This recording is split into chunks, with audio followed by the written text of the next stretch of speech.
Ça y est, Elodie. C'est bon? Bienvenue donc à la 10e et dernière webconférence mensuelle de Landar, dont le thème aujourd'hui est peur et croyances. Donc comme à l'habitude, on va faire les dernières vérifications techniques.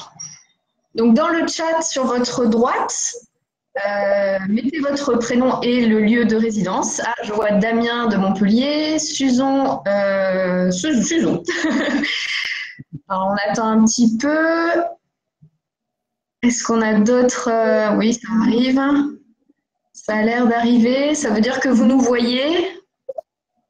Corinne de Bordeaux, Emmanuel de Courbevoie, ok, Marie du 07. Bon, c'est parfait, ça a l'air de fonctionner. On peut continuer.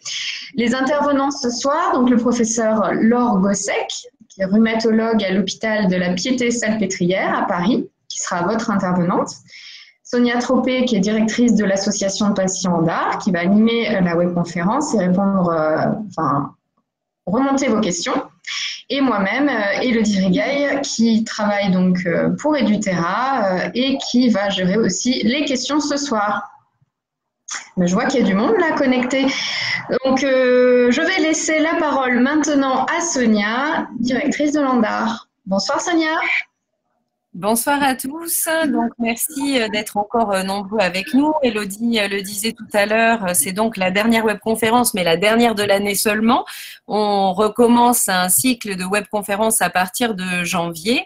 Ce sera en janvier le professeur Dougados qui nous parlera de la polyarthrite en 100 questions. Donc, je vous encourage à repérer la date dans nos programmes et à bien l'enregistrer.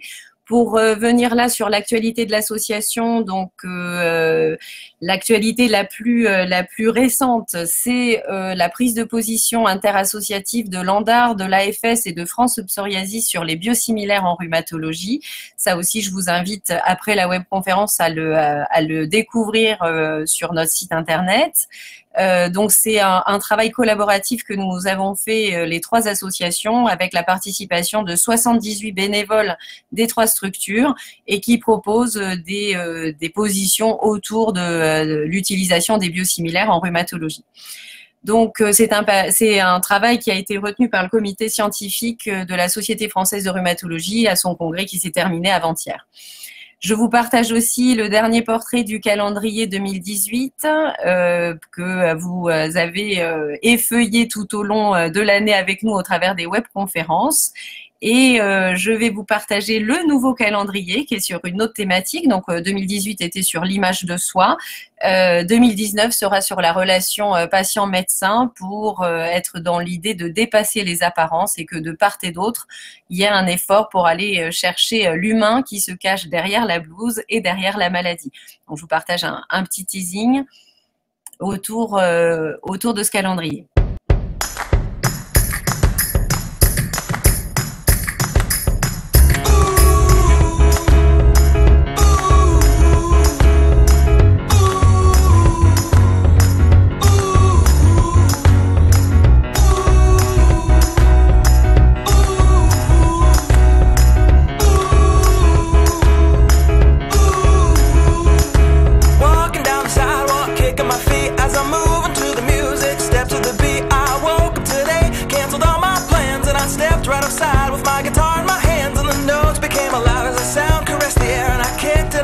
Just a stroll without a care, cause I'm going down the road to a brand new place, and I'll get there with a smile on my face, yeah, so lift me up, I'm moving on, singing and dancing while I play my song, yeah, I'm having a good time, keeping it going, come on, clap your hands, and won't you sing along, and now let's take it up high, high, high, give our dreams their wings to fly, gotta keep the fire burning, keep the hope alive, you gotta keep it turning.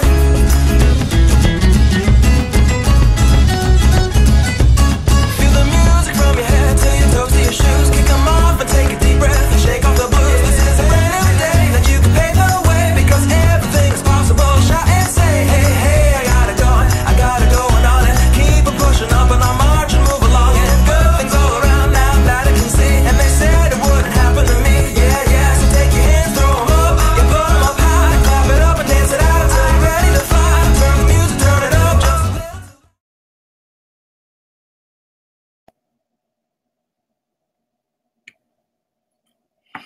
Donc voilà, le calendrier cette année est gratuit. Il n'y a que les frais de port à régler pour l'obtenir. Il n'y en aura pas pour tout le monde. Donc si vous en voulez un, n'hésitez pas à vous dépêcher. Donc je vais maintenant laisser la parole au professeur Laure Gossec, hein, qui nous a fait l'amitié d'accepter d'animer cette web conférence au lendemain du congrès national qui l'a beaucoup occupé et un peu avant les vacances de Noël. Donc on sait que son calendrier est très très chargé, mais elle a accepté quand même pour nous de partager son travail collaboratif avec d'autres collègues, mais un beau travail autour des représentations sur la maladie. Donc Laure, merci beaucoup et je te laisse la parole. Mais merci beaucoup à toi, Sonia, et c'est toujours un plaisir de travailler avec les associations de patients dont on sait l'importance que ça a pour les personnes atteintes de maladies. Et donc, le thème qu'on m'a proposé aujourd'hui, c'est un travail autour des peurs et des croyances dans les rhumatismes inflammatoires. Et je vais essentiellement discuter la polyarthrite rhumatoïde et un petit peu aussi les spondyloarthrites. Peur et croyances, je n'aime pas trop ces termes, je ne sais pas ce que vous en pensez. Je préfère qu'on appelle ça les craintes et les opinions parce que je trouve que le mot croyance, ça nous renvoie à une croyance religieuse ou l'idée que la croyance est forcément fausse alors que ce n'est pas toujours le cas. Donc plutôt craintes et opinions dans la polyarthrite rhumatoïde. Voici mes intérêts financiers. Moi, je suis hospitalo-universitaire temps plein à l'hôpital de la Pitié à Paris. Et puis, j'interviens ponctuellement avec quasiment toutes les firmes qui font des médicaments dans les rhumatismes inflammatoires. Et aujourd'hui, je vais vous présenter essentiellement un travail qui s'appelle EPOC, qui porte sur les peurs et les croyances, qui a été fait avec le soutien du CB et de la Fondation Arthritis. Alors, ce que je souhaitais qu'on puisse discuter aujourd'hui, c'est d'une part les principales peurs des patients atteints de rhumatisme inflammatoire, mais aussi leurs opinions, en particulier sur le mode de vie. Ça me semble important aujourd'hui, quand on essaye de se gérer soi-même et de gérer sa maladie, d'avoir un petit peu une approche de ce que pensent beaucoup de patients par rapport au mode de vie. Et puis, d'aborder un petit peu comment est-ce qu'on peut vivre avec ses peurs, ses opinions, et aussi apprendre peut-être à les gérer pour vous, mais aussi les gérer pour nous, le corps médical. Alors, c'est quoi les craintes et les opinions?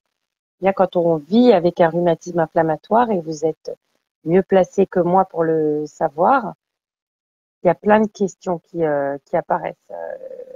Je suis fatiguée, j'ai mal, comment je vais réussir à vivre avec cette maladie? Mais aussi des croyances ou opinions, ce qui est en vert sur cette diapositive. C'est sûrement à cause de ce que je mange, d'où ça vient, pourquoi je fais une poussée. Et puis des peurs ou craintes, par exemple, qu'est-ce qui m'attend, comment ça va se passer, que se passe-t-il si le traitement ne marche plus, ici représenté en rouge. Et finalement, ça réfère à la fois à la personne qu'on était avant d'avoir la maladie et la façon qu'on peut avoir de gérer les événements de la vie, mais aussi certainement à la façon dont s'est passé le premier contact avec le médecin, la façon dont le diagnostic a été fait, dont il a été annoncé, et puis les premiers temps de la maladie, ça va être des éléments qui vont être déterminants dans la façon de se construire ou de se reconstruire autour ou avec de sa maladie. Et c'est ce qu'on va essayer de voir aujourd'hui. Alors moi, ce que je vais vous présenter, c'est les résultats des études qui ont été faites. Bien sûr, ça ne s'appliquera pas forcément à votre cas personnel, mais ça vous donne une idée de ce qu'on a pu démontrer en faisant des études scientifiques sur un grand nombre de patients. Et la première chose dont je veux vous parler, c'est le côté plutôt crainte ou peur. Et pour cela, je vous présente le cas de cette patiente. C'est une dame qui a une polyarthrite rhumatoïde, elle a 55 ans. Son médecin, lui, il est très content parce qu'il trouve que sa maladie est bien équilibrée. Elle prend son traitement de fond et l'inflammation est contrôlée. Et puis, quand on a fait des radios récemment, on a vu qu'elle ne s'était pas aggravée sur le plan structural. Ça veut dire que ces radios sont stabilisées. Elle ne présente pas d'aggravation radiologiques. Donc, ça veut dire que sur un plan médical, sa maladie, elle est stabilisée. Et pourtant, cette dame, elle est inquiète et elle me dit en consultation, est-ce que je vais finir en fauteuil roulant? Qu'est-ce qui va se passer pour moi? Voilà, je ne sais pas si c'est quelque chose auquel vous pouvez peut-être vous identifier, mais on voit ici une espèce de discordance entre ce que pense le médecin, en l'occurrence moi, qui trouve que cette dame, eh ben, elle va très bien. Moi, je suis très contente de moi. Je trouve qu'on a choisi le bon traitement, que je pense aussi, je suis très contente de ma patiente. Je pense qu'elle prend son traitement. Vous savez que la non-adhésion, c'est fréquent et c'est compliqué. Ça pourra faire l'objet d'une autre webconférence. Je suis sûre que vous en avez déjà eu avec Landa. Mais elle, la dame, en fait, elle m'évoque une inquiétude qui va être le fauteuil roulant. Et donc, on est sur ces inquiétudes, ces peurs pour le futur qu'on peut avoir quand on a un rhumatisme inflammatoire. Et en fait, il y a eu des modélisations sur ces craintes basées sur une étude qualitative qui a été publiée en 2014, qui avait été faite en France, et où on avait interrogé 50 patients, chacun pendant 1h30 à leur domicile. On avait enregistré tout ce que disaient les patients et après, ça a été analysé, ça s'appelle des études qualitatives. Et ce qui sortait de cette analyse, c'est que, voilà, au début de la maladie, et je ne sais pas si vous voyez ma flèche, si je la bouge. Tiens, j'ai oublié de demander ça tout à l'heure. Donc, je ne sais pas. Sonia, tu veux pas bien me dire? Non, on la voit pas, non. D'accord, c'est pas grave. Donc, regardez, à gauche, vous voyez la première crise de la maladie qui, pour un patient, pour une personne atteinte de rhumatisme, est évidemment un coup de tonnerre dans un ciel bleu. C'est-à-dire que d'un coup, on se retrouve à affronter des symptômes qu'on pensait pas avoir et qu'on connaît pas. Ce moment-là et le moment du diagnostic vont être extrêmement difficiles. Et chez la personne atteinte, on va être sur des craintes majeures, quelque chose comme je vais être paralysée, que va-t-il m'arriver, je pourrai plus bouger. Et puis la maladie évolue et finalement la maladie chronique prend un petit peu le dessus à ce moment-là. On a un réajustement des craintes et finalement plutôt la réalité de la maladie qui prend le dessus avec les douleurs, les contraintes sur la vie de tous les jours, les répercussions sur la capacité à faire des activités. Et puis, on espère qu'un traitement est mis en place et qu'il est efficace et que les choses se calment un peu. Et là-dessus, il y a une poussée qui survient. Et vous savez, comme moi, que les poussées, c'est imprévisible, c'est extrêmement difficile à vivre parce que c'est justement non programmable, non programmé. Et cette poussée, elle renvoie la personne atteinte vers les craintes initiales, donc une espèce de cercle, et la personne peut se retrouver dans la même situation psychologique qu'au début, c'est-à-dire je ne comprends pas ce qui m'arrive et j'ai très peur que ça se passe mal. Voilà, donc c'est une modélisation qui s'applique peut-être pas à tout le monde, mais qui nous permet à nous les soignants de mieux percevoir l'impact psychologique que va avoir une poussée chez un patient qui se sentait à peu près stabilisé. Alors, dans cette étude qualitative, on a pu voir deux sortes de craintes liées à l'évolution de la maladie. Et ici, je vous montre, vous voyez la barre bleue représente le nombre de patients qui spontanément, au cours de l'entretien à leur domicile, et sans savoir ce qu'avaient dit les autres patients, ont évoqué ces éléments-là. Tout d'abord, le plus fréquent évoqué par 44 des 50 patients, c'était la crainte de l'invalidité, de la gêne fonctionnelle majeure, voire de la paralysie. Donc quelque chose qui est extrêmement fréquent chez ces patients. Ensuite, la crainte de la dépendance, de la perte d'autonomie. Souvent, la notion qui revient, c'est être un poids pour mes proches. Je ne veux pas devoir dépendre de mes proches pour quelque chose que je faisais parfaitement bien avant ma maladie.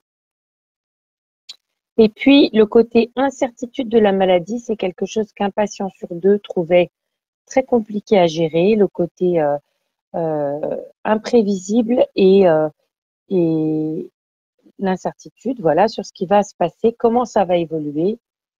Donc ça, c'est difficile à vivre. Et puis après, on voit l'appréhension de revivre avec des douleurs très intenses. Donc, une espèce de rémanence, une espèce de souvenir de la douleur qui fait que même quand la personne va plutôt bien, elle a en tête, elle se souvient de comment c'était d'avoir ces douleurs intenses et la crainte de revivre ça. Et puis, vous voyez, moins fréquent ici, la crainte de la déformation physique ou d'un rapprochement des crises ou des poussées. Et je vous mets ici une petite citation. Ici, c'était une patiente atteinte de spondyloarthrite qui dit « Moi, je crains plus la perte d'autonomie et la déchéance que la mort. Combien de temps ça va durer de façon tranquille, sans complications? Est-ce que ça peut être comme ça jusqu'à la fin de ma vie ou est-ce que ça va s'aggraver ?» Donc, vous voyez cette notion d'avoir des craintes finalement très importantes. Et cette étude, elle nous a beaucoup apporté à ce sujet parce que c'est ce que je vous disais dans le cas clinique de tout à l'heure. Le médecin, il va examiner la personne, regarder la prise de sang, regarder les radios. Et puis après, ma foi, le médecin, ben, il est content de lui, voilà, parce qu'il a réussi à bloquer l'évolution de cette maladie et que c'est ça le but du médecin, vous voyez. Donc, le médecin, il a du mal à imaginer tout ce qui est dans la tête de la personne. Et donc, si le patient nous dit « j'ai mal », ça, on sait l'entendre, on sait l'écouter, c'est quelque chose qu'on a l'habitude d'entendre en consultation. Mais si le patient nous dit « j'ai peur d'être en fauteuil roulant », d'abord, les patients ne le disent pas toujours, mais en plus, c'est compliqué pour le médecin parce que il n'a pas en tête que c'est quelque chose qui reste inquiétant pour un patient. Deuxième type de crainte, c'est des craintes vis-à-vis de l'environnement social, sociétal. Alors là, on voit des craintes qui sont peut-être plus moins personnelles, qui concernent transmettre la maladie à ses enfants. Ça, c'était très fréquent. Et je vous rappelle qu'il y avait moitié polyarthrite, moitié spondylarthrite dans cette étude. Donc 25 polyarthrites et 25 spondylarthrites, mais le résultat, il ressortait dans les deux groupes. La crainte de perdre son emploi, donc quand même le côté professionnel qui est important aussi. Ne plus être capable d'assumer son rôle dans la famille. Ne plus pouvoir assumer ses tâches quotidiennes. Être un poids pour sa famille. Et puis la peur de la stigmatisation, du regard des autres finalement sur une personne atteinte d'un rhumatisme chronique. Vous voyez en bas la petite citation, c'était une dame qui avait une polyarthrite rhumatoïde. Si je ne peux plus marcher, je vais dépendre de quelqu'un et ça, c'est très difficile. Alors, je vous ai montré là ce qu'on appelle une étude qualitative. C'était un nombre restreint de patients, mais qui nous apportait des données très riches. Basé sur ces éléments-là, on a pu construire un questionnaire. Et ce que je vais vous montrer maintenant, c'est le résultat de ce questionnaire. On n'est plus chez 25 polyarthrites et 25 spondylarthrites, on est chez près de 700 patients. 2 tiers avaient une polyarthrite, 1 tiers une spondyloarthrite. Ils avaient un âge moyen de 50 ans, mais c'était un peu plus pour les polyarthrites et un peu moins pour les spondylarthrites qui apparaissent souvent plus jeunes. La durée moyenne de maladie, elle était la même, 13 ans dans les deux groupes. Et il y avait 75% de patients qui avaient une spondyloarthrite. Je viens d'avoir une petite alerte sur mon ordi qui me dit qu'on a perdu le contact, donc j'espère que vous m'entendez encore. Oui, c'est bon. On vous entend bien alors, il n'y a pas de souci. Parfait, merci. C'est toujours un peu inquiétant Internet. Alors, ce que je vous montre ici, c'est chacune des 10 peurs principales qui ont été incluses dans le questionnaire parce qu'elles étaient les plus fréquentes. Et ensuite, je vous montre à droite, en rouge, c'est le pourcentage de patients qui a coté cette peur entre 7 et 10. Donc, c'était une évaluation entre 0 et 10. Vous connaissez bien ce genre de score. Quand on cotait entre 0 et 3, on est en bleu. Quand on cotait entre 3 et 6, on est en bleu ciel. Et quand on est entre 7 et 10, on est en rouge sur cette diapositive. Vous voyez que la peur de souffrir, c'était la plus fréquente. Elle était cotée entre 7 et 10, donc très présente, chez 61% de notre population de 670 patients. Des patients suivis un peu partout en France qui avaient accepté de répondre au questionnaire et qui allaient bien. Ils avaient une activité de maladie basse. La moitié d'entre eux étaient considérés en rémission. Et comme je vous ai dit, 75% d'entre eux étaient sous traitement par biothérapie. Malgré ça, quand on leur demande Voici des éléments de peur que d'autres patients ont pu citer. Est-ce que vous vous sentez concerné? Cochez entre 0 et 10. Vous voyez qu'un grand nombre, une grande majorité, 2/3, va citer la peur de souffrir comme étant quelque chose de très important pour eux.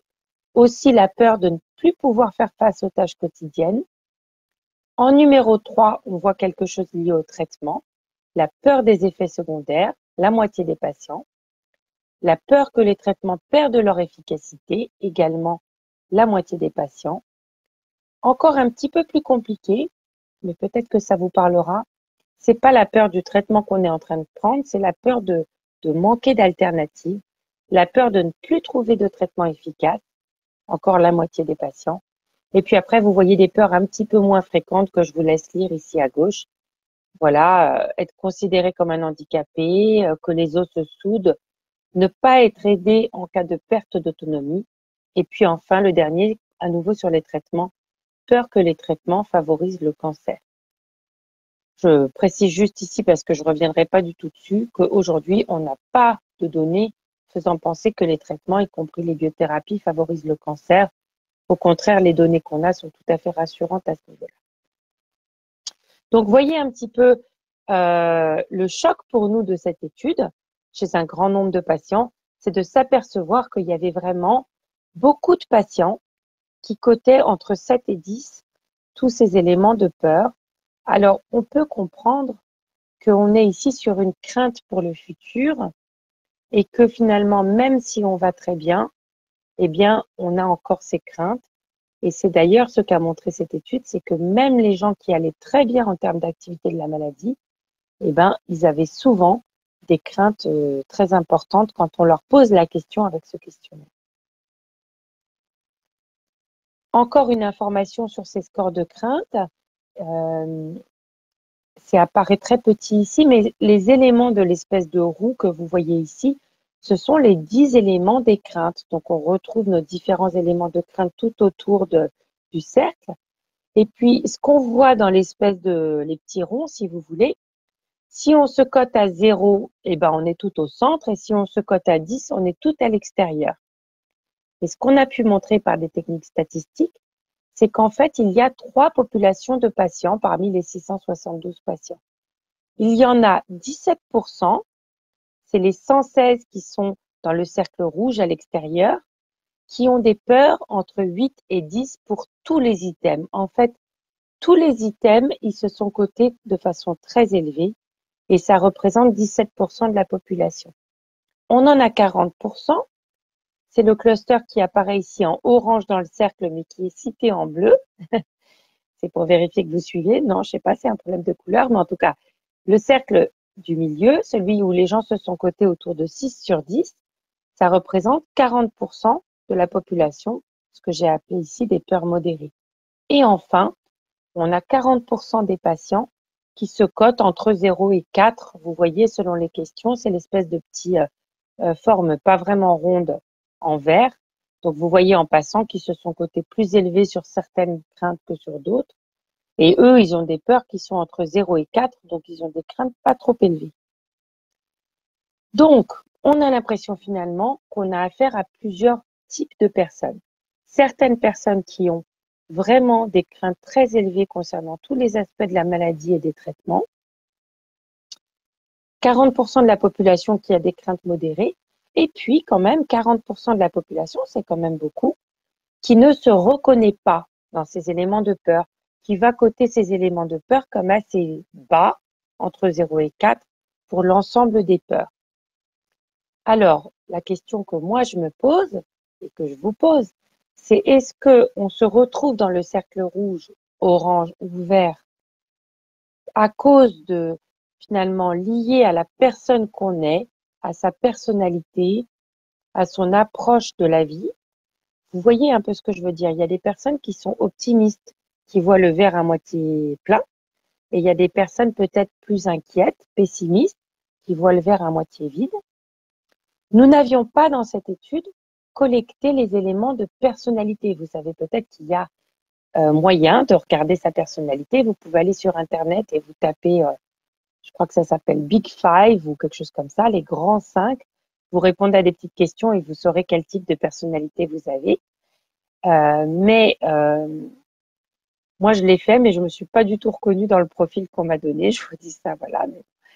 Mais on n'avait pas collecté les éléments de personnalité dans cette étude. Par contre, ce qu'on avait collecté, c'était des éléments d'anxiété, de dépression et de un questionnaire qui s'appelle en anglais helplessness. C'est un peu la difficulté à faire face ou à gérer les événements de la vie. Et ce qu'on a trouvé, c'est que les patients qui étaient dans le cercle extérieur des peurs très élevées, ils étaient plus souvent anxieux, un peu déprimés ou ayant du mal à gérer. Alors, est-ce que ça reflète la personnalité ou est-ce que ça reflète aussi peut-être un moment de la vie?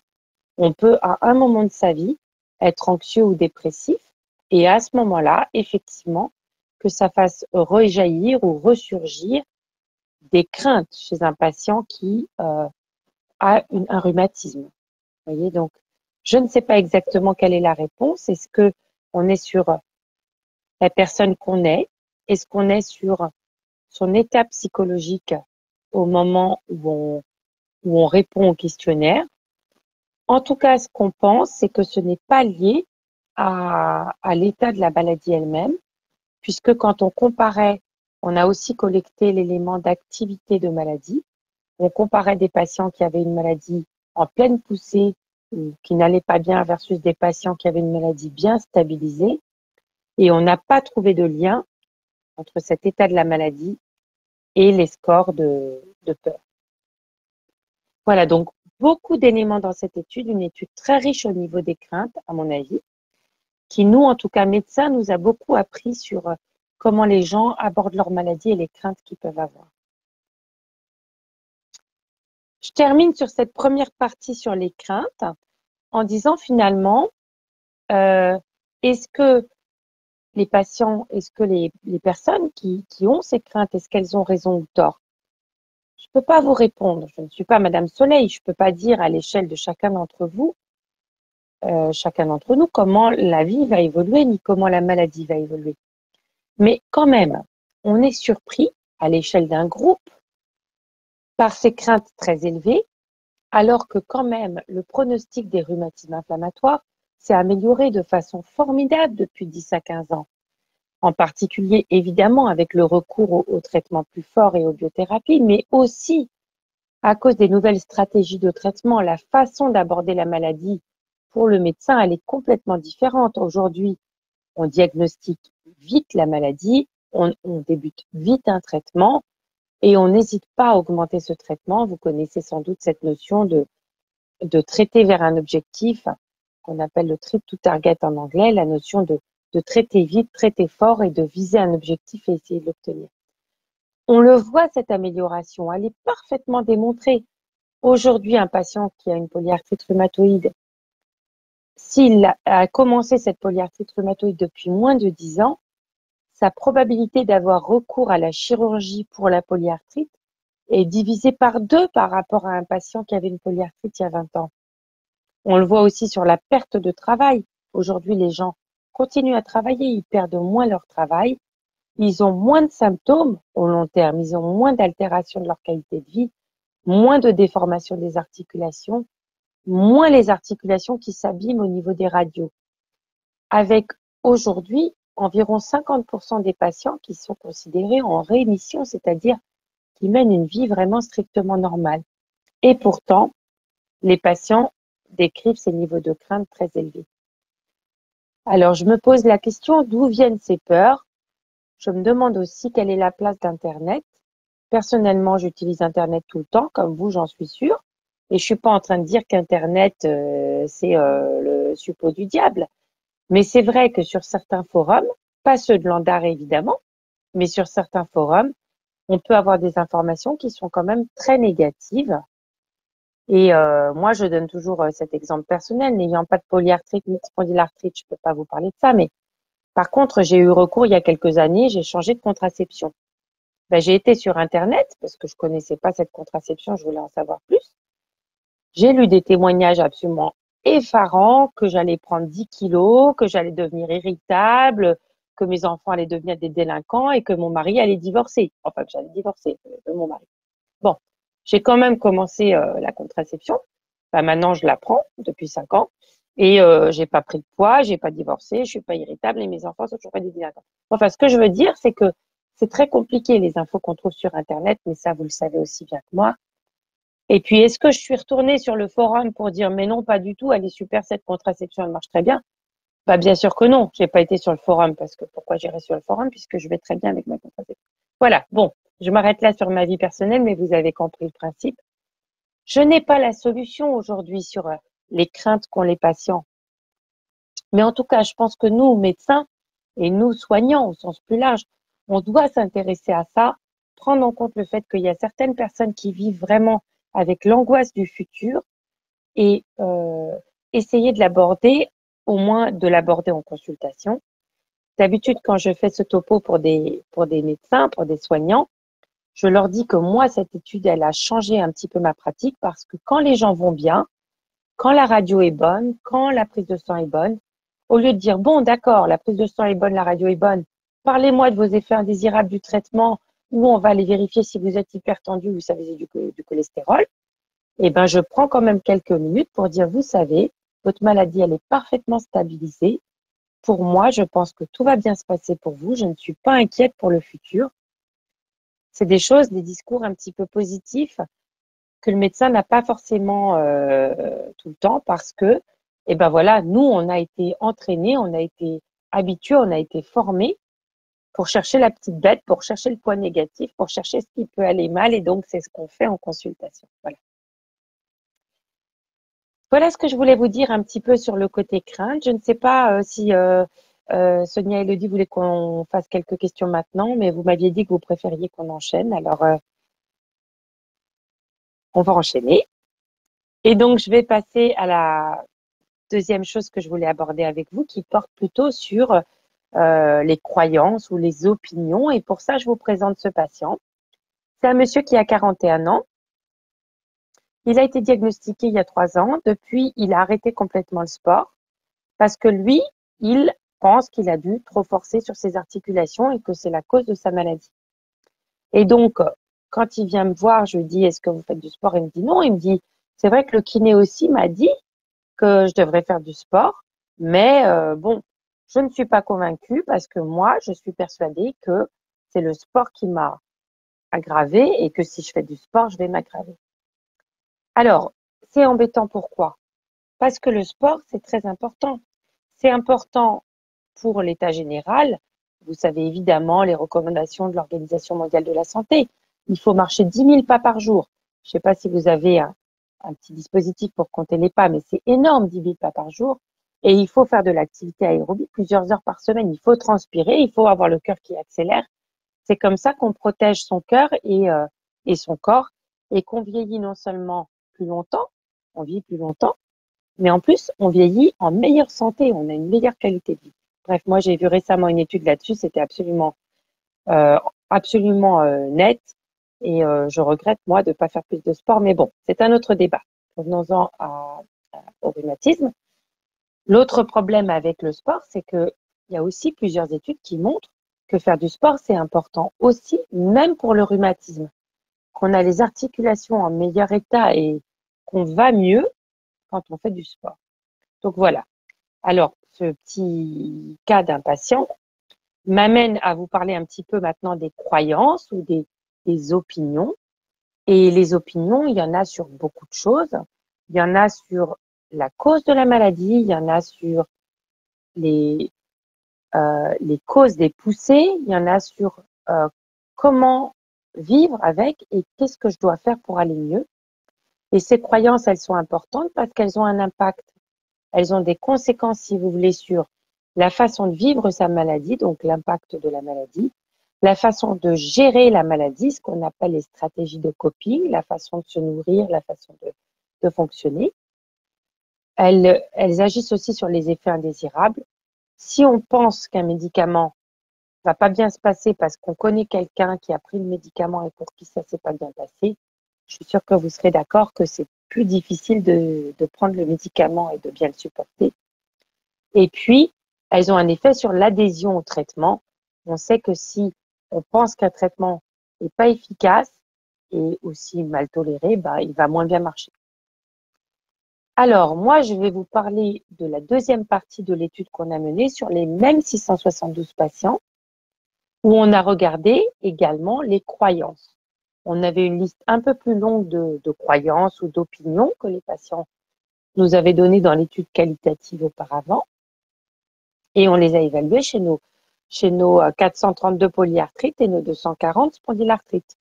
Et ici, ce que vous voyez, c'est les croyances qui sont sorties le plus fréquemment, avec à côté le pourcentage de patients qui rapportaient cet élément en cotant l'élément entre 7 et 10, comme tout à l'heure. Alors, vous voyez que la croyance, l'opinion la plus fréquente, c'était la peur de transmettre la maladie à ses enfants. Et celle-là, elle était surtout fréquente chez les spondyloarthrites.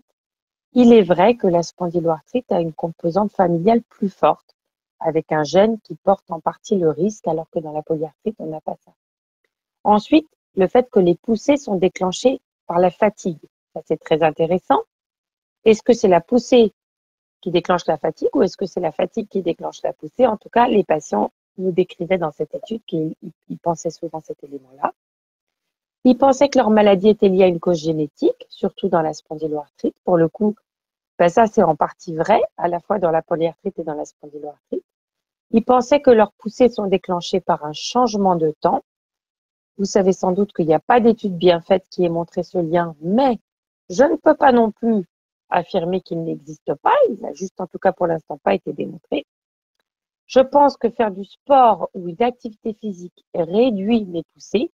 Et à l'inverse, je pense que les poussées de ma maladie sont déclenchées par un effort physique. Donc, vous voyez ici des pourcentages très, très proches pour ces deux éléments d'opinion.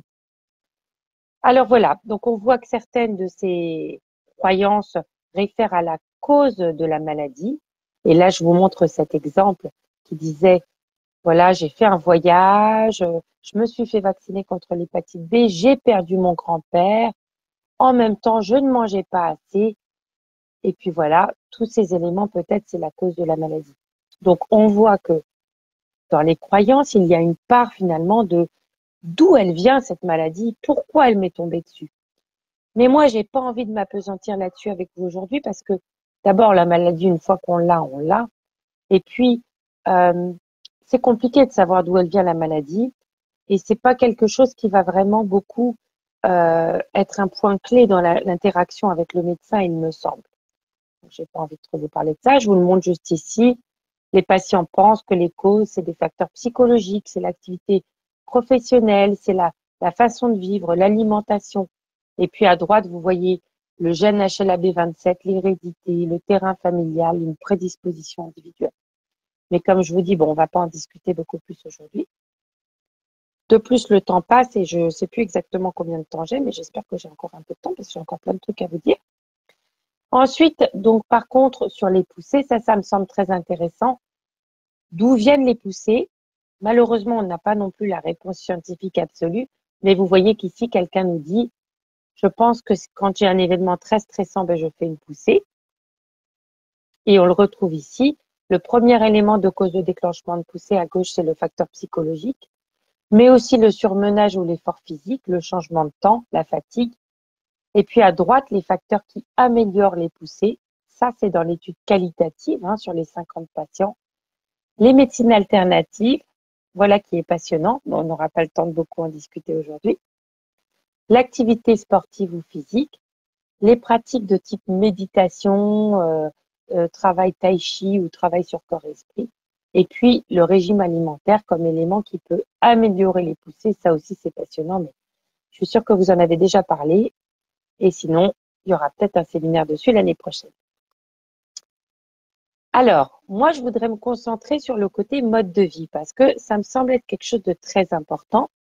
Et donc, du coup, ici, je vous montre les croyances ou les éléments d'opinion relatifs vraiment au mode de vie. Et à nouveau, c'est les patients qui ont coté ces éléments entre 7 et 10. Vous voyez que dans l'activité physique, on avait 3 éléments d'activité physique. Le premier, c'était que je pense que faire du sport réduit mes poussées. cité par un tiers à la moitié des patients. Je pense que les poussées sont déclenchées par l'effort, un tiers à la moitié, ça c'est ce que je vous ai montré tout à l'heure. Mais ici, je vous montre la troisième. Je pense que ma maladie a été déclenchée par trop de surménage physique, à peu près 20%. Donc, une espèce de discordance entre est-ce que c'est l'activité physique qui m'améliore ou est-ce que c'est l'activité physique qui m'aggrave. Sur le régime alimentaire, je pense que certains aliments peuvent réduire mes poussées. Je pense que certains aliments peuvent déclencher mes poussées. Donc, vous voyez comme on est sur quelque chose d'assez hétérogène. Peut-être que certains patients ont coté l'un et d'autres l'autre. Peut-être qu'ils ont coté les deux, je ne sais pas. Ensuite, sur l'alcool, vous voyez que c'est 6% quand même des polyarthrites qui sont inquiètes au niveau de l'alcool. Je vous précise tout de suite qu'il n'y a pas de données actuellement pour montrer un lien entre une consommation modérée d'alcool et la polyarthrite. Et puis, sur les deux autres éléments que vous voyez ici, fumer ou être exposé au tabac a déclenché ma maladie, seulement 2 à 6% qui répondent oui, alors que pour le coup, on a des données scientifiques solides qui montrent qu'il ne faut pas être exposé au tabac quand on a un terrain à risque de polyarthrite ou de spondyloarthrite. À ce sujet, je vous conseille de ne pas fumer, mais également que vos proches ne fument pas, puisque quand on est proche d'une personne qui a un rhumatisme, on est effectivement un petit peu plus à risque du rhumatisme. Voilà, donc voyez un petit peu l'hétérogénéité. Les éléments que nous, on a, je retourne en arrière parce que je veux vous expliquer ça. Les éléments que nous, on a scientifiquement, c'est qu'il faut faire du sport et maintenir l'activité physique. C'est qu'il ne faut pas fumer et qu'on peut boire un petit peu d'alcool modérément et qu'il n'y a pas d'indication à des régimes restrictifs et il n'y a pas du tout de parallèle entre ce qu'on sait et qu'on a démontré par les études et ce qu'on voit en termes de croyances. Donc, je pense que c'est très intéressant de voir cette discordance à nouveau entre ce que pensent les patients et ce que pense le médecin, on va dire, ou les données scientifiques. Quand on a été regarder un petit peu plus en détail dans ces 672 patients, qu'est-ce qui pouvait expliquer ces croyances? Voilà ce qu'on a trouvé. Les patients qui avaient de l'anxiété croyaient plus souvent que l'effort physique provoquait les poussées et le risque était multiplié par 2. Nous, on dit un odds ratio à 2, mais ce que ça veut dire, c'est que les patients anxieux croyaient 2 fois plus souvent que l'effort physique allait déclencher des poussées. À l'inverse, les patients qui étaient moins déprimés, les patients les moins déprimés, pensaient que l'activité physique était bénéfique. Moins ils étaient déprimés, plus ils pensaient qu'il fallait faire de l'activité physique. Donc, avec ici un risque multiplié par la moitié. Si vous êtes déprimé, vous avez compris. Ensuite, sur l'alcool, les patients qui croyaient le plus que l'alcool c'était mauvais pour eux, c'était les patients bénéficiaires des minima sociaux. Est-ce que c'est des patients qui consommaient plus d'alcool? Je ne sais pas, mais en tout cas, eux, ils étaient inquiets de ça. Et enfin, pour les régimes, les gens qui pensaient le plus que les régimes, c'est important, c'était les femmes, 2 fois plus parmi les femmes. Et le tabac, comme je vous ai dit, malheureusement, c'était rarement cité, alors que pour le coup, ça, c'est vrai et bien démontré. Donc voilà, les éléments qu'on a aujourd'hui sur les croyances, c'est celle-là. C'est une espèce de discordance entre ce que pensent les gens et ce que démontre la recherche. Ce que démontre la recherche, c'est ça. Il ne faut pas fumer, pas de tabagisme actif, pas de tabagisme passif, ni quand on a la maladie, ni quand on ne l'a pas encore, mais qu'on est à risque de l'avoir. Il faut faire du sport. Ce qui est démontré, c'est le maintien de l'activité physique, mais en particulier le maintien de l'activité physique aérobie. Vous savez sans doute ce que c'est, ça veut dire l'activité physique qui fait, enfin la définition, c'est qui fait accélérer le cœur et qui fait transpirer. C'est cette activité physique-là qui a démontré le plus d'effets positifs.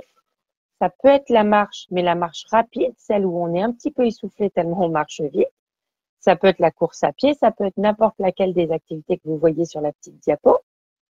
Voilà, mais en tout cas, bon, c'est ça, c'est faire de l'activité physique. Et puis, c'est d'avoir un régime équilibré. Et c'est ça qu'on a aujourd'hui qui est démontré.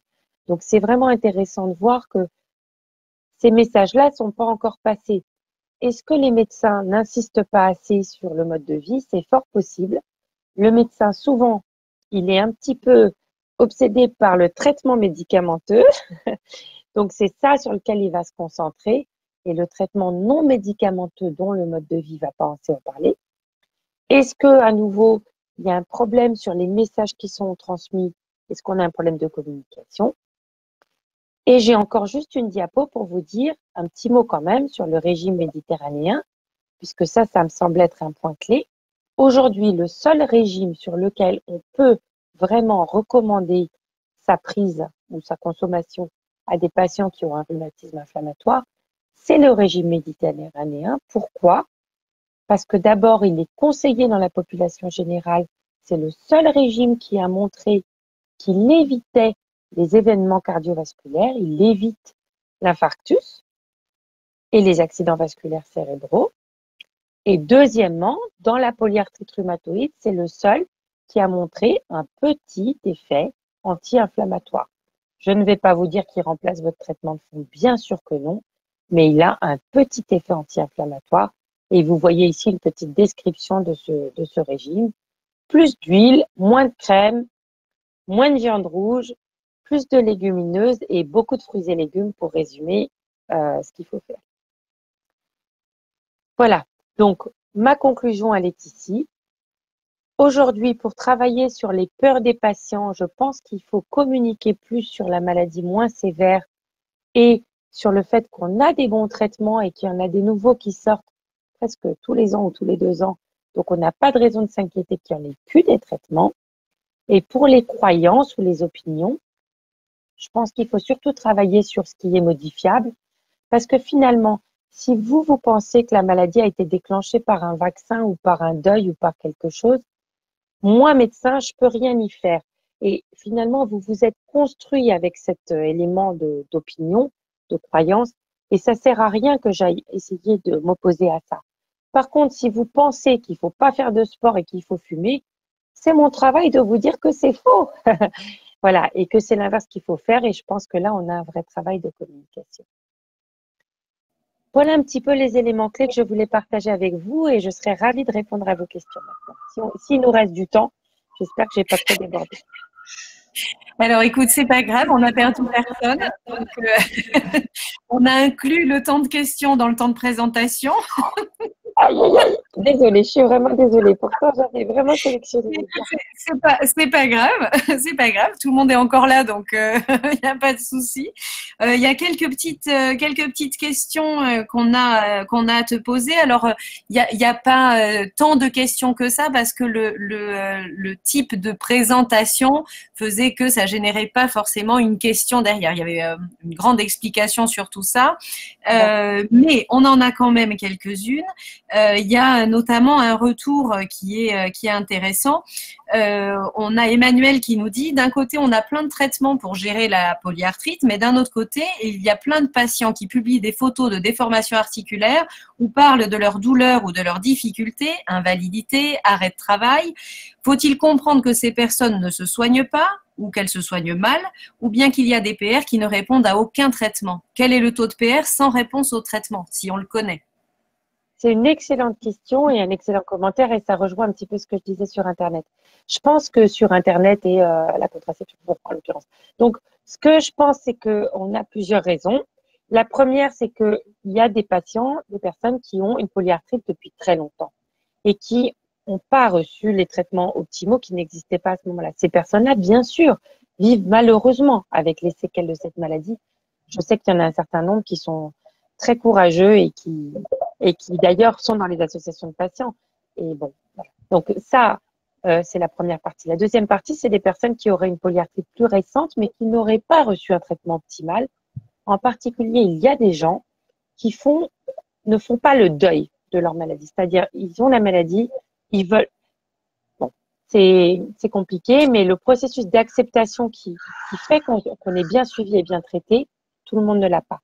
Troisième élément, il y a un biais de représentation, hein, ça c'est sûr sur Internet. Et quatrième élément, c'est est-ce qu'il y a des patients qui ne répondent à rien? Il y a effectivement quelques patients qui ne répondent pas bien au traitement, qui ont une maladie très sévère, un phénotype très particulier. c'est quand même assez peu fréquent. La non-réponse à une première traitement par biothérapie, aujourd'hui, vous savez qu'en France, à peu près un patient sur deux qui a une polyarthrite reçoit une biothérapie, un peu moins, mais bon, voilà, autour de ça. La non-réponse à une première biothérapie, c'est effectivement assez fréquent, c'est 30% des patients, donc presque un tiers des patients. Mais quand on descend à la deuxième biothérapie, on descend à moins de 15% des patients. Et les patients qui vraiment ne répondent à rien, ça représente moins de 5% des patients. Donc, c'est pas totalement exceptionnel, mais c'est quand même pas très fréquent. Ok, merci beaucoup. Donc, on avait une petite précision d'Emmanuel qui disait qu'il s'agit de personnes jeunes qui ont une PR apparue après les années 2000, par exemple. Et je pense, moi, j'en ai quelques-uns des patients comme ça. Et c'est des patients soit qui viennent de pays étrangers où ils n'ont pas eu accès malheureusement au traitement, soit qui ont eu vraiment un retard au démarrage du traitement. Moi, je sais que j'en ai vu une cet après-midi en consultation. Maintenant, elle a 28 ans, mais ça a débuté chez elle très jeune. Et c'est vrai qu'elle n'a pas accepté le traitement. Elle s'est traitée elle s'est traitée à la cortisone pendant 2 ans en refusant tout autre traitement parce qu'elle voulait pas accepter qu'elle était malade et bon, bref. Et aujourd'hui, elle en subit un peu les conséquences. Voilà, c'est compliqué. Merci, merci Laure. Élodie, tu as une question? Oui, vous avez parlé du sport tout à l'heure. Donc, on a une question de Cossi qui nous dit, malgré la peur des sports, il y a aussi pour certains patients la peur du mouvement, en fait, qui pourrait déclencher la douleur. Et du coup, dans ce cas-là, comment on peut faire pour réduire les peurs, justement, autour de la douleur du mouvement? C'est très compliqué, hein, puisque c'est vrai qu'on se construit, on se reconstruit avec sa maladie, avec tout un système. Et une personne qui est persuadée que la douleur est liée au mouvement, c'est vrai que cette personne-là va avoir beaucoup de mal. Mais aujourd'hui, les données scientifiques, ce n'est pas ça. Les données scientifiques, c'est qu'on peut bouger, que même quelqu'un qui a une maladie assez sévère doit pouvoir trouver une activité physique qui lui correspond. Je n'ai pas la réponse hein, sur comment, mais il y a tout un travail à faire sur soi-même, et puis un programme gradué d'activité physique à démarrer. Je ne vous dis pas de faire le marathon demain, mais c'est compliqué. Ça réfère aussi à une notion qu'on appelle la kinésiophobie, la peur de bouger. Et c'est vrai que c'est un cercle vicieux. Moins on bouge, et plus quand on bouge, on a mal. Vous voyez, donc j'ai pas la réponse, mais je pense qu'il y a vraiment un travail à faire avec soi, avec son médecin, avec son kiné parfois aussi, si ça peut aider. Et on a Joël qui nous dit justement quels sont les sports à conseiller plutôt que d'autres.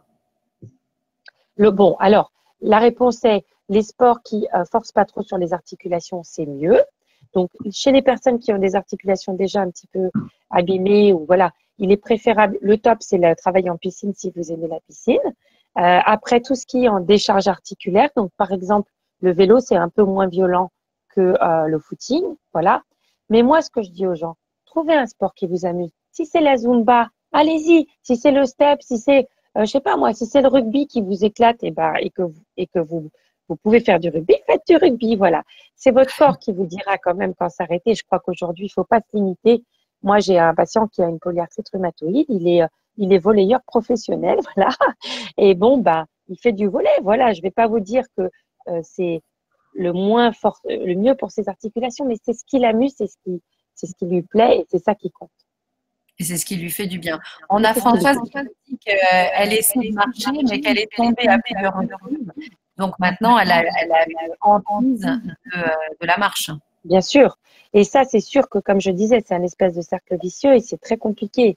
Les troubles de l'équilibre, c'est moins on marche et plus on en a. Donc, j'ai pas la réponse là non plus, mais ce que je peux conseiller à François, c'est ça, c'est de faire peut-être du travail en vélo d'appartement. Si. Je sais, ça semble un peu extrême, mais c'est vrai, il faut vraiment maintenir les muscles, il faut maintenir les articulations, il faut maintenir le cœur.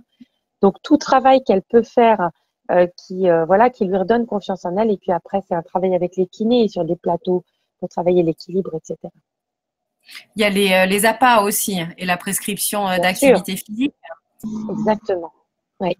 C'est tout à fait dans la mouvance aujourd'hui et la Société française de kinésithérapie a maintenant des recommandations sur comment est-ce qu'un kiné peut encourager l'activité physique, mais aussi effectivement les APA et même enfin, voilà. C'est le travail aussi des médecins d'encourager et on le fait peut-être pas suffisamment, j'en conviens tout à fait. Alors les APA, c'est pour l'activité physique adaptée, parce que j'utilise l'acronyme, mais c'est pas évident pour tout le monde. On a un petit retour. On nous dit, moi je fais de l'activité, je fais de l'élastique Pilates. Ah oui, c'est très bien le Pilates. C'est un très bon sport qui est considéré, qui a été évalué même dans les rhumatismes et qui est considéré comme un sport très favorable, très bon pour les articulations et les muscles. Ok, Élodie, une question ou j'enchaîne, tu me dis. Moi, j'en avais vu passer une sur la communication avec le corps médical, justement. Ça donne un peu la sensation qu'ils sont peut-être pas formés, enfin, le corps médical n'est pas formé à parler des peurs, des craintes, des croyances. Donc, qu'est-ce qu'il Je en est? rejoins tout à fait la personne qui a dit ça. Il y a deux raisons. D'abord, nous, on est formés à examiner, regarder la radio, regarder la prise de sang et prescrire le traitement. Voilà, c'est quand même ça. Bon. Et deuxièmement, quand on rentre dans les peurs et les croyances, et vous l'avez vu, je vous l'ai montré un petit peu rapidement, mais on réfère aussi à l'état psychologique du patient. Ça nous renvoie à l'anxiété et la dépression, et c'est quelque chose sur lequel les rhumatologues ne sont pas très à l'aise.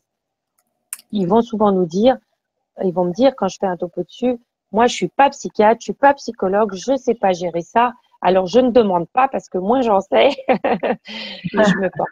Voilà, donc c'est compliqué effectivement. Ce que je peux dire, c'est que c'est auprès des associations de patients souvent, sans vouloir faire de la pub pour les associations de patients, qu'on peut avoir une écoute un petit peu plus formée. Aussi auprès des programmes d'éducation thérapeutique, quand vous avez la chance d'avoir accès à ça. Je dirais aussi que souvent les soignants non médecins ont une meilleure écoute que le médecin lui-même. Voilà, c'est lié à plein de choses, y compris le temps et la formation. Mais je ne désespère pas. Nous, dans ma fac, à l'université Sorbonne Université, on a mis en place un programme de formation pour les étudiants en médecine sur la communication et l'écoute. Et aujourd'hui, ils ont 25 heures de formation à l'écoute et à la communication. Pour vous dire, c'est autant que ce qu'ils ont d'heures de cours en cardiologie, par exemple. Donc, je pense qu'on va former une nouvelle génération qui sera meilleure en communication, je l'espère. Oui, effectivement, il y a des formations qui sont aussi plus centrées sur l'émotion des soignants, sur leur capacité à la gérer et à mieux comprendre les projections qu'ils peuvent faire et à mieux se centrer sur l'objectif et la priorité du patient. Donc, il y a de l'espoir. On a un petit témoignage de Nathalie qui nous dit, qui te remercie pour l'intervention, mais qui dit quand même ce qui est compliqué, c'est de ne pas faire une trop grande place à la maladie dans sa vie. S'il faut faire un régime alimentaire, une activité physique adaptée, un travail psychologique pour ne pas être trop anxieux. Bref, on s'occupe que de la maladie et est-ce que c'est vraiment très productif? Ah, c'est intéressant comme commentaire. Moi, je voyais ça exactement à l'inverse parce que je pense que quand on est dominé par des peurs et des croyances faussées, je pense que ça peut dominer un petit peu la vie. Le régime que je vous propose, c'est le régime méditerranéen, c'est manger équilibré en fait. Donc, moi, j'ai énormément de patients et de toute façon, on le sait par les études que beaucoup de patients se forcent à faire un régime végan sans gluten ou le régime sénégalais ou d'autres régimes dont on n'a jamais démontré le moindre intérêt. Je pense que manger méditerranéen, c'est plus simple que de manger végan sans gluten. Mais après, chacun son choix. Et quant à faire du sport, je pense quand même qu'aujourd'hui, beaucoup de gens ont envie d'aller mieux et se disent qu'est-ce que je peux faire pour aller mieux? Est-ce que c'est prendre des compléments alimentaires? Est-ce que c'est aller voir l'ostéopathe? Eh bien, la réponse, c'est non. C'est faire du sport et manger équilibré. Mais bon, j'entends que voilà. Ce sont des règles en fait qui sont valables pour la population générale.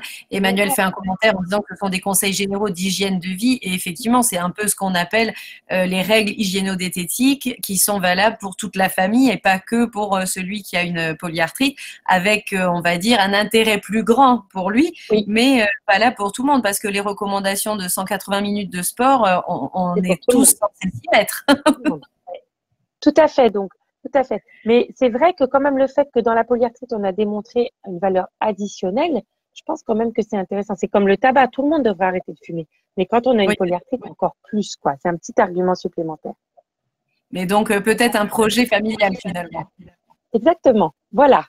Ça, c'est bien. Bah, écoute, merci beaucoup, Laure. Merci pour ton temps, puisque tu as été bien généreuse ce soir avec nous. Excusez-moi, je suis désolée d'avoir débordé. Je me suis laissée un peu emporter par mon sujet. Merci beaucoup à vous, à Landar et à vos associations partenaires et puis à tous les patients qui m'ont écouté aujourd'hui, toutes les personnes. Et puis à bientôt pour des nouvelles aventures de mon point de vue. Merci à tous. Élodie, je te laisse conclure puisque c'est toi qui nous as fait ce petit cadeau Père Noël. Et oui, comme c'est la dernière et que c'est bientôt les fêtes, ben, on vous souhaite de joyeuses fêtes à tous et toutes. À très bientôt. Merci, bonne fête de fin d'année et à l'année prochaine. Donc, le premier rendez-vous de janvier, ce sera avec Maxime Dougados, le professeur Maxime Dougados de Cochin, qui nous parlera de l'ouvrage qui vient juste de sortir en librairie, La PR en 100 questions. Donc, je vous invite à vous connecter dès janvier pour repartir pour une année de webconférence. Bonne soirée à tous et au revoir.